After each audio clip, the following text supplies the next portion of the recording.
పితా పుత్ర పవిత్రాత్మ నామమున ఆమెన్. ప్రభునందు మిక్కిలి ప్రియ సహోదరి సహోదరులారా, ఈ వాక్య పరిచర్యకి మిమ్మందరినీ ప్రేమతో ఆహ్వానిస్తున్నాను. కీర్తనల గ్రంథము 40వ కీర్తన 1-2 వచనములు. దేవా, నేను గంపెడు ఆశతో నీ కొరకు కనిపెట్టుకొని ఉంటిని. ఎట్టకెలకు నీవు చెవియొగ్గి నా వేడుకోలను ఆలించితివి. నాశనకరమైన గోతి నుండి, బురద గుంట నుండి నీవు నన్ను బయటకు లాగితివి. నన్ను కొండ కొమ్మన నిలిపి నాకు భద్రతను కల్పించితివి. క్రీస్తునందు ప్రియులకు దేవుని బిడ్డలారా, క్రైస్తవ జీవితం అంత సులువైనటువంటిది కాదు. ఈ క్రైస్తవ జీవితంలో ఆటుపోటులు సహజంగా వస్తూ ఉంటాయి. ముఖ్యంగా కొన్ని సందర్భాలలో మనం మన పాప స్థితిని గురించి చాలా బాధపడుతుంటాం. కొన్ని సందర్భాలలో మనం ఒక పాపానికి బానిసలం అయిపోయినప్పుడు, ఆ పాప గోతిలో మరలా పడుతున్నప్పుడు మనలో ఒకలాంటి సందేహం కూడా బయలుదేరుతుంది. నేను అసలు ఈ పాపము నుండి బయటపడగలనా? ఈ చెడు వ్యసనం నుండి బయటపడగలనా? నా జీవితంలో నా జీవితం అంతా కూడా నేను ఈ పాపములోనే, ఈ పాప గోతిలోనే ఉండిపోతానేమో అనేటువంటి భయం కలుగుతుంది. కానీ ప్రియ బిడ్డ, గుర్తుపెట్టుకో, నీ దేవుడు సర్వశక్తిమంతుడు. ముఖ్యముగా నీ పాప స్థితి నుండి, లేక లోకపరమైనటువంటి జీవితంలో కూడా కొంతమంది మనలో వివిధ రకాలంటి బాధలలో ఉన్నప్పుడు, అనారోగ్యం అనే బాధ, నాకు ఈ అనారోగ్యం తగ్గుతుందా, నా బ్రతికింతేనా, లేక అప్పుల బాధలలో ఉండగా నా బ్రతికింతే, నాకింకా ఈ అప్పులు అనేటువంటి లోయలో ఊబిలో నేను కూరుకుపోయాను, నేను ఇంకా పైకి వచ్చే అవకాశం నాకు లేదు అనేటువంటి భయములో మనం కూరుకొని పోతాం. ఇటువంటి సందర్భాలలో ప్రియులారా, మనము దేవుని మీద మనం రెట్టించినటువంటి విశ్వాసంతో మనం జీవించగలిగితే ఆత్మీయ పాపపు ఊబి నుండి, అదేవిధంగా చెప్పాను కదా, జీవితంలో ఎదురయ్యే సమస్యలు అనేటువంటి ఊబి నుండి కూడా మనం కాపాడగలిగినటువంటి శక్తిమంతుడు ఆయన అని గుర్తుపెట్టుకొని ఆయన మీద ఆధారపడగలిగితే ఆయన మనని లేవనెత్తగలుగుతాడు. ప్రియులారా, 1987వ సంవత్సరం అక్టోబర్ 14వ తారీఖున 18 నెలల వయసున్నట్టు చిన్న పాప జెసికా మెక్లోర్ అనేటువంటి పాప అమెరికాలో టెక్సాస్ నగరంలో వాళ్ళ అత్తగారి ఇంటికి వెళ్ళింది, ఆంటీ గారి ఇంటికి వెళ్ళింది. ఆ ఇంటి వెనక సుమారుగా 40 అడుగుల లోతున్నటువంటి ఒక సన్నని బావి ఒకటి ఉంది. 18 నెలల పాప ఆడుకుంటూ వెళ్ళి ఆ సన్నని గోతిలో 40 అడుగులు పైబడి ఉన్నటువంటి ఆ గోతిలో పడిపోయింది. అది తెలుసుకున్నటువంటి ఆ యొక్క తల్లిదండ్రులు, అదేవిధంగా వాళ్ళ ఆంటీ, వాళ్ళందరూ కూడా ఇక పాప బ్రతకదు, పాప ఖచ్చితంగా చనిపోతుంది, అంత లోతు బావిలో పడిపోయింది, పాప పని అయిపోయింది అనుకున్నారు. వెంటనే ఆ యొక్క రక్షించే వాళ్ళు వచ్చారు, దానిలో ట్రైన్డ్ అయినటువంటి వాళ్ళు వచ్చారు. సుమారుగా ప్రియులారా 56 గంటల పాటు వాళ్ళు శ్రమించి ఆ పాపని సురక్షితంగా పైకి తీశారు. ఇది ఆ రోజుల్లో 1987వ సంవత్సరంలో ఒక పెద్ద వార్త అయిపోయిందండి. అమెరికాలోనే కాదు, ఇతర దేశాలలో కూడా ఇది పెద్ద వార్త అయిపోయింది. 56 గంటల తర్వాత ఆ పాప ఇంకా బ్రతకదు, ఈ పాప పని అయిపోయింది, ఈ పాప చనిపోయి ఉంటుంది, ఇంకా అనవసరం అనుకున్నప్పుడు ఆ పాపను సురక్షితంగా పైకి తీసుకురాగలిగారు. క్రీస్తునందు ప్రియులారా, చెప్పాం కదా, జెసికా మెక్లోర్ అనేటువంటి ఈ పాప 56 గంటల పాటు ఒక గోతులో ఉన్నా కానీ దేవుని ప్రణాళిక ప్రకారం ఆ బిడ్డ కాపాడబడింది. ఈ రోజున దేవుడు నీతో చెప్తున్నాడు, ప్రియులారా, నీ ఒకవేళ దేనికైనా వ్యసనానికి బానిసైనా కానీ, 56 గంటలు కాదు, 56 రోజులు కాదు. ఒకవేళ నీ జీవితంలో ఒకవేళ పొరపాటున 56 సంవత్సరాల నుంచి నువ్వు అదే పాపాన్ని చేసుకుంటా, అదే చెడు కార్యాన్ని చేసుకుంటా, ఆ పాప గోతిలో, ఆ రోత గోతిలో పడి ఉన్నావా, దేవుడు అంటున్నాడు నీతోటి, నేను నిన్ను లేవనెత్తుతాను. కీర్తనాకారుడు ప్రియులారా ఈ అనుభవంతో చెప్తున్నాడు, కీర్తనలు రాసుకుంటున్నాడు. ఏమంటున్నాడు? నాశనకరమైన గోతి నుండి, బురద గుంట నుండి అతడు నన్ను బయటికి లాగెను. ఏ గోతి ఏమిటి? నాశనకరమైన బురద గుంట ఏమిటి? పాట పాడుకుంటాం ప్రియులారా, ఏమని? పాప గోతిల్లో పడి ఉన్నాను, నన్ను రక్షించు మా పరమ వైద్యుడా. ప్రియమైన దేవుని బిడ్డ, నీ ఆత్మీయ స్థితి ఏ విధముగా ఉంది? ఆత్మ పరిశీలన చేసుకో. ఒకవేళ మీలో కొంతమంది నేను మరలా ఆ తాగుడు అనే వ్యసనానికి, ఆ పొగ అనేటు వ్యసనానికి, ఆ జోదం అనే వ్యసనానికి, ఆ శరీర కార్యం అనే వ్యసనానికి వెళుతున్నాను, నేను ఇంకా దాని నుంచి బయటపడలేను అని నువ్వు అనుకుంటున్నావా? నీ దేవుడు నిన్ను పైకి లేపగలడు. ఆ విశ్వాసం మనలో ఉండాలి. మనంతట మనకే శక్తి రాకపోవచ్చు, కానీ నీవు నేను విశ్వసిస్తున్నటువంటి ఆ దేవుడు ప్రియులారా మనల్ని పైకి లేపేటువంటి వాడై ఉన్నాడు. కీర్తనకారుడు అంటున్నాడు, నాశనకరమైన గోతి నుండి, బురద గుంట నుండి అతడు నన్ను బయటికి లాగెను, నన్ను కొండ కొమ్మను నిలిపి నాకు భద్రత కల్పించను. అటువంటి గొప్ప దేవుడు నీకు తోడుగా ఉన్నాడని గుర్తుపెట్టుకో ప్రియమైన దేవుని బిడ్డ. ఇదిగో యోబు గ్రంథములో ప్రియులారా, యోబు కూడా మనంతా తెలిసాడు ఎన్ని శ్రమలు, ఎన్ని భయంకరమైన శ్రమలు అతను పొందుకున్నాడు. శరీరం అంతా కూడా వ్రణములతో, పుండ్లతో నిండిపోయింది. భార్య అన్నది నీకు ఇంక విమోచన లేదయ్యా, నీ దేవుడు అంటున్నావు కదా, ఆ దేవుడు నిందించి చచ్చిపో. కానీ యోబు దేవుని మీద ఆధారపడ్డాడు. ఆ యొక్క శ్రమలలో, ఆ శ్రమలనేటువంటి ఊబిలో, ఆ శ్రమలనే బురద గుంటల్లో ఉన్నప్పుడు, ఆ బాధలనే బురద గుంటల్లో ఉన్నప్పుడు దేవుని మీద ఆధారపడటం మరవల. కాబట్టి ఏమంటాడో చూడండి పిల్లారా, యోబు తన యొక్క అనుభవంతో ఈ విధంగా పలుకుతాడు. యోబు గ్రంథము 33వ అధ్యాయము 28వ వచనంలో ఈ విధంగా పలుకుతున్నాడు. దేవుడు నన్ను మృత్యులోకమనే ఊబి నుండి తప్పించను కనుక నేనింక బ్రతికి బట్ట కట్టి తిరుగాడుచున్నాను. ఎంత చక్కటి మాట! ఏమంటున్నాడు? దేవుడు నన్ను మృత్యులోకం అనేటువంటి బురద గుంట నుండి, ఊబి నుండి నన్ను కాపాడాడు, కాబట్టే నేను ఇంకా బ్రతికి ఉన్నాను. అదే అధ్యాయములో, యోబు గ్రంథము 33వ అధ్యాయములో ప్రియులారా మరలా యోబు ఏమంటాడంటే 18వ వచనములో, చావు వాతబడి మృత్యులోకమును చేరుకొనుటయను దుస్థితి నుండి, బురదగుంట నుండి, ఊబి నుండి నరుని కాపాడవలననియే అతని కోరిక. దేవుని కోరిక ఏమిటంటండి? దేవుని కోరిక ఏమిటి? చావు వాతబడి మృత్యులోకమును చేరుకొనుట అనేటువంటి ఆ బురదగుంట నుండి. ఏమిటి చావు ఇక్కడ? పాపం. పాపము చేయువాడు చావుకు బానిస, సాతానుకు బానిస. కాబట్టే కదా యేసుప్రభు మరణాన్ని జయించిన తర్వాత ఉత్థాన కాలంలో పిల్లరా, మరణమా నీ విజయం ఎక్కడా? మరణపు ముళ్ళను విరిచాడు నా ప్రభు అంటాడు కదా. నీ జీవితంలో కూడా అటువంటి ఊబి నుండి నిన్ను లేపగలడు. నువ్వు అనుకుంటున్నావా ప్రియ బిడ్డ, నేను భయంకరమైన వేదనలో ఉన్నా, కుటుంబ సమస్యలను ఊబిలో ఉన్నా అంటాం కదా, మనం వాడతాం కదా ఈ పాతని.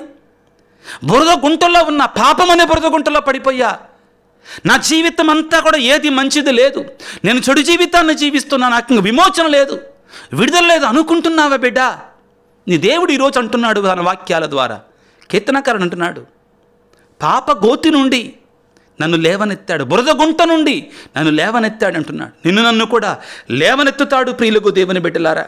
ఇదిగో ఆదికాండం 37వ అధ్యాయంలో మనకి ప్రాక్టికల్ ఎగ్జాంపుల్ ఒకటి ఉంటుందండి.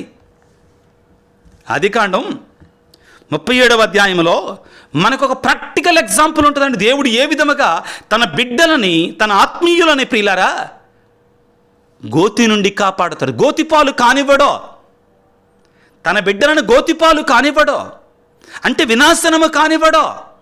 ఆయన లేవనెత్తి కొండ కొమ్మను నిలబెడతాడంటండి. మహిమ అనే కిరీటాన్ని ఇస్తాడట ప్రియులారా. నమ్మగలిగినటువంటి వాడు, నమ్ముట నీ వలనైతే దేవుడు నీ జీవితంలో ఈ కార్యాన్ని చేస్తాడు. హల్లెలూయా. ఆదికాండం 37వ అధ్యాయంలో అన్నలు ప్రియులారా యోసేపుని బురద గుంటలో పడేశారు, నీళ్లు లేని బావిలో పడేవేశారు. వాక్యాన్ని చదువుకుంటే ఆదికాండం 37:18 వారును దూరాన ఉండగానే అతను చూచిరి. యోసేపు వస్తున్నాడు అన్నల దగ్గరికి గొర్రెలు కాస్తుండగా. అతడు దగ్గరకు రాకమునిపి అతని చంపవలనని కుట్ర పన్నిరి. వారు ఇదిగో కలలు కనువాడు వచ్చుచున్నాడు, రెండు వీనిని చంపి గోతిలో పారవేసి అడవి మృగం మింగివేసినదని చెప్పుదాము, వీని కలలను ఏమగునో చూతము. కానీ వాళ్ళలో అన్నున్నాడండి, యోసేపు యొక్క అన్న రూబేను. అతనికి చాలా ప్రేమ కాబట్టి అతన్ని కాపాడాలనుకుని, అరే వాడిని చంపితే మనకేం వస్తుందిరా, ఆ గోతిలో పడేద్దాం. గోతిలో పడవేస్తారు పిల్లారా, గోతిలో పడవేస్తారు. వాక్యాన్ని చదువుకుంటే 24వ వచనాన్ని చదువుకున్న పిల్లారా, అతనిని గోతిలో పడవేసరి. అది వట్టి గోయి, దానిలో నీళ్లు లేవు. కానీ దేవుడు అద్భుత రీతిగా ఆ సమయంలో ప్రియులారా ఇష్మాయేలీలను అటు పంపించాడు. యోసేపు ఎంత నీతిమంతుడు, నీతిమంతుని గోతిపాలు కానివ్వడు దేవుడు. ఇది సత్యం ప్రియులారా. ఇష్మాయేలీలనటు వర్తకులను అటు పంపించాడు. వాళ్ళకి అమ్మేశారు. కొంచెం ఎక్కడికి వెళ్ళాడండి? ఐగుప్తు దేశంలో మహారాజుగా వెలుగొందాడు. ప్రియులారా నీవు ఎటువంటి లోతైనటువంటి లోయల గుండా వెళుతున్నా, ఎటువంటి భయంకరమైనటువంటి ఊబిలో కూరుకుపోయినా, కొన్నిసార్లు నాకు చెప్తారండి. నిన్నగాక మొన్న ఒక ఆయన వచ్చాడు నా దగ్గరికి, అయ్యా దేవుడు నాకెంతో చేశాడయ్యా, నేను పూరి గుడిసెలో ఉండేవాడిని, నాకు చక్కని సంపదలు ఇచ్చాడు, నా బిడ్డలకి చదువులు ఇచ్చాడు, కానీ నేను దేవుడిని మర్చిపోయానయ్యా. సంపదలు ఉన్నాయి, డబ్బులు ఉన్నాయి, కానీ శాంతి లేదా. ఇప్పుడు అశాంతి అనే ఊపిలో కూరుకుపోయానయ్యా. గంటసేపు మాట్లాడాను నేను అతనితోటి. ఒకటే అన్నాను, అయ్యా నువ్వు అంటున్నావు కదా నీ దేవుడిని లేవనెత్తాడని, నీ పేదరికం నుండి కాపాడనని అన్నావు కదా, నువ్వు అంటున్నావు కదా నీవు అంతకుముందు ప్రతిరోజు కూడా ప్రతి ఆదివారం ముఖ్యంగా దేవుని సన్నిధికి వెళ్లకుండా ఉండేవాడివి కాదు అని చెప్తున్నావు కదా, అదే నువ్వు మరలా ప్రారంభించు, దేవుడు నీ జీవితంలో కార్యాన్ని చేస్తాడు. దేవుడు ప్రేమమయుడు, నేను క్షమిస్తాడు. అవును ప్రియులారా, మనం ఏం చేస్తామంటే దేవుడు మనం కొంచెం దీవించిన తర్వాత, లేవనెత్తిన తర్వాత, గొప్ప స్థితిలో ఉంచిన తర్వాత దేవుణ్ణే మర్చిపోతామండి. తెన్నింటి వాసాలు లెక్క పెట్టడం అంటారు ఇది మన తెలుగు భాషలో. మర్చిపోతాం ఆయన కృపని, ఆయన దయని మర్చిపోతాం. అప్పుడు మనలా ప్రియులారా ధనం ఉంటుంది, డబ్బు ఉంటుంది, అన్నీ ఉంటాయి, కానీ శాంతి ఉండదండి, సమాధానం ఉండదండి. ఏం ప్రయోజనం? అంగట్లో అన్నీ ఉన్న అల్లు నోట్లో తినట్టు శాంతి లేదండి. అన్నీ ఉన్నాయి కానీ సమాధానం లేదు. అతను అదే అంటున్నాడు, నాకు ఇప్పుడు శాంతి లేదయ్యా, సమాధానం లేదు. ఈ టెన్షన్తో, తెలియని టెన్షన్, మందులు వాడుతున్నా, భయం, అన్నీ ఉన్నాయి, ఎటువంటి లోటు లేదు. నేను అన్నాను, నువ్వు అంటున్నావు కదా పెద్ద ఆయన, దేవుణ్ణి మర్చిపోయాను అంటున్నావు కదా, అదే సమాధానం. ఇంకా మరలా ఆయన దగ్గరికి వెళ్ళు. ఈ భయం అనే, ఈ వ్యాధి అనే, అది కూడా ఒక గొయ్యే. మన జీవితంలో చాలా గోతులుంటాయి. ఆ గోతు నుండి ఆయన లేపుతాడు. ఆయన దగ్గరికి వెళ్ళి బిడ్డ వేడుకో. కీర్తనాకారుడు 69వ కీర్తనలో ప్రియులారా 15వ వచనంలో ఈ విధంగా అంటాడు, జల ప్రవాహమునను ముంచివేయకుండుటగాను, అగాధ సముద్రమునను మృంగికే వేయకుండుటగాను, పాతాళము నన్ను కబళింపకుండా ఉండుటకు గాను దేవుడు నన్ను కాపాడాడు, దేవుడు నన్ను లేవనెత్తాడు. ప్రియ దేవుని బిడ్డ, నీవు కూడా ఒకవేళ ఇటువంటి పాపగోతులోనే ఉన్నావా, లేకపోతే నీవు కూడా ఒకవేళ ఇటువంటి ఆర్థిక ఇబ్బందులనే గోతిలో ఉన్నావా, అనారోగ్యం అనే గోతిలో ఉన్నావా, నీ దేవుని సన్నిధికి వెళ్ళు, ఆయన మీద ఆధారపడు. ఆయన తప్ప మరొకరు ఎవరు లేరు మనకి. యోహాను సువార్త 8వ అధ్యాయములో పాపములో వ్యభిచారమున పట్టుబడిన స్త్రీ భయంకరమైన పాపగోతిలో ఉంది. యేసయ్య బిడ్డ, అమ్మా వెళ్ళు, నేను కూడా నిన్ను శిక్షించను, ఇక నుండి పాపము చేయి, మాకు క్షమించాను పో. పాప గోతి నుండి ఒక్కసారిగా ఒక్క మాటతో బయటికి తీసుకువచ్చాడు. జక్కయ్య అన్నీ ఉన్నాయి. సుంకరులలో ప్రథముడు, ధనికుడు, పేరు ప్రఖ్యాతులు కలిగినటువంటి వాడు. లూకా 19 చదవండి, అక్కడ ఉంటే ఈ మాటలన్నీ కూడా. సుంకరులో ప్రథముడు, ధనికుడు, పేరు ప్రఖ్యాతులు ఉన్నాయి, కానీ మనసులో శాంతి లేదు. యేసయ్య కోసం పరిగెట్టాడు. యేసయ్యను కలవగానే, దేవా నేను ఎవరికైనా అన్యాయం చేస్తే ఎన్నో రెట్లు తిరిగి ఇచ్చేస్తా. విడుదల పొందాడు. పాప గోతులో నుంచి బయటికి వచ్చాడు. అశాంతి, అలజడి అనే గోతులో నుంచి బయటికి వచ్చాడు. ప్రియమైన బిడ్డ, నీతో సూటిగా చెప్తున్నాను, నీ ఒకవేళ యువకులారా ముఖ్యంగా డ్రగ్స్కి అలవాటైపోయి పాపగోతులో ఉన్నావా, వ్యసనాలకు అలవాటైపోయి పాపగోతులో ఉన్నావా, తాగుడికి అలవాటైపోయి పాపగోతులో ఉన్నావా, శరీర కార్యాలకి, కుటుంబానికి, నీ భార్యకి, భర్తకి వ్యతిరేకంగా పాపము చేస్తూ పాపగోతుల్లో ఉన్నావా, ఆర్థిక ఇబ్బందులనే పాపగోతులో ఉన్నావా, అనారోగ్యమైనటువంటి గోతులో ఉన్నావా, లేకపోతే శాంతి సమాధానం గోతులో ఉన్నావా, లోయలో పడిపోయి ఉన్నావా, నీ దేవుడు నిన్ను లేవనెత్తగలిగినటువంటి సర్వశక్తిమంతుడు. ఆ బిడ్డను కాపాడినట్లుగా నిన్ను కూడా కాపాడతాడు. నీవు చూపించవలసిందల్లా ఏమిటి అంటే ఆ యేసయ్య మీద నిండైనటువంటి బలమైన దృఢమైన విశ్వాసం. ఈనాడు ఒక తీర్మానం చేసుకో, ఒక నిర్ణయం చేసుకో. నా దేవుని దగ్గరికి వెళ్ళి నేను పోరాడి ప్రార్థన చేస్తాను, జోగాడి ప్రార్థన చేస్తాను, కన్నీటితో ప్రార్థన చేస్తాను. లేవనెత్తలేదా? దానియేలు ప్రియులారా గోతిలో పడిపోయాడు, సింహాల గోతిలో పడిపోయాడు. గోతిపాలు కానివ్వలేదు. సింహాల నుండి కాపాడాడు, పైకి తీసుకుని వచ్చాడు. నన్ను తీసుకొని వస్తాడు. యోనా గ్రంథములో ప్రియులారా యోనా చాప నోరు అనే గోతిలో పడిపోయాడు. యోనా గ్రంథం 2వ అధ్యాయం 6వ వచనంలో ఈ వాక్యాన్ని మనం చదువుకుంటాం. ప్రియులకు దేవుని బిడ్డలారా, యోనా పడిపోయాడు, కానీ దేవుడు లేవనెత్తాడు, మొరపెట్టాడు. చేప కడుపులో నుంచి మొరపెట్టాడు. దేవుడు విడిచిపెట్టలేదు. ప్రియులకు దేవుని బిడ్డలారా, ఏం చేశాడు? లేవనెత్తాడు. ప్రియులకు దేవుని బిడ్డలారా, యోనా గ్రంథము 2వ అధ్యాయం 6వ వచనాన్ని ఈ విధంగా చదువుకుంటాం. ప్రియులకు దేవుని బిడ్డలారా, ఏమనుంది? నేను పర్వత మూలముల వరకు మునిగిపోయితని, నిత్యము తలుపులు మూసి ఉండెను, లోకములోనికి వెళ్ళిపోయితని, అయినను ప్రభు నీవు నన్ను పాతాళము నుండి సజీవునిగా బయటకు తీసుకొని వచ్చేతివి. పాపగోతి నుండి నన్ను బయటకు తీసుకొని వచ్చావయ్యా, నన్ను కూడా తీసుకొని వస్తాడు. కానీ మనలో అవిశ్వాసం అండి. విశ్వసించు వానికి సమస్తము సాధ్యమే. నీ బ్రతుకులో ఎటువంటి సమస్య ఉన్నా కానీ, ఎటువంటి గోతిలో నువ్వు పడ్డా కానీ, అక్కడ నుండి నువ్వు మొరపెట్టు ఆత్మకు. ఎంతగా మొరపెట్టాలి అంటే, యేసయ్య దారి గుండా వెళుతుండగా ఆ ప్రక్కన ఉన్నటువంటి ఆ గుడ్డివాడు, కుంటివాడు పిల్లరా, దావీదు కుమార యేసయ్య నన్ను కనికరించయ్యా అంటే, ప్రక్కన లే గుడ్డోడా, కుంటోడా, అరవకుండా కూర్చోరా అంటే యేసయ్య వినేదాకా కేకలు పెట్టాడు. చూడు, అలాగా కేకపెట్టు, వినేదాకా కేకపెట్టు. ఒక్కసారి ఆయన దృష్టి నీ మీద కలిగితే, ఆయనను దృష్టించితే ప్రియులారా అద్భుతం కలిగినట్లే. నీ మీద ఒక్కసారి ఆయన కన్నుబడితే చాలు, అయిపోయింది. నేను లేవనెత్తుతాడు. తలలు వంచి ప్రార్థన చేసుకుందాం. సర్వశక్తిమంతుడా, సర్వోన్నతుడా, మేమున్నది ఎటువంటి గోతి అయినా కానీ, మా బాధ ఎటువంటి గోతి అయినా కానీ, మా సమస్య ఎటువంటి గోతి అయినా కానీ, ఆ గోతి నుండి లేవనెత్తగలిగినటువంటి వాడవు నీవే. నీవు తప్ప మరొకడు లేడు. నా జీవితాన్ని, నా బ్రతుకును, నా సమస్యను, నాకున్న పాపస్థితిని, నాకున్నట్టు వ్యసనాలను ప్రభువా నీకు సమర్పిస్తున్నాను. ఈ పాపం అనే గోతి నుండి, ఈ జీవితంలో ఉన్న గోతుల నుండి నన్ను లేవనెత్తయ్యా. నీ పరిశుద్ధాత్మశక్తిని నన్ను అభిషేకించయ్యా. కొండ శిఖరాన నన్ను నిలబెట్టయ్యా. నీకు స్తోత్రం ప్రభువా.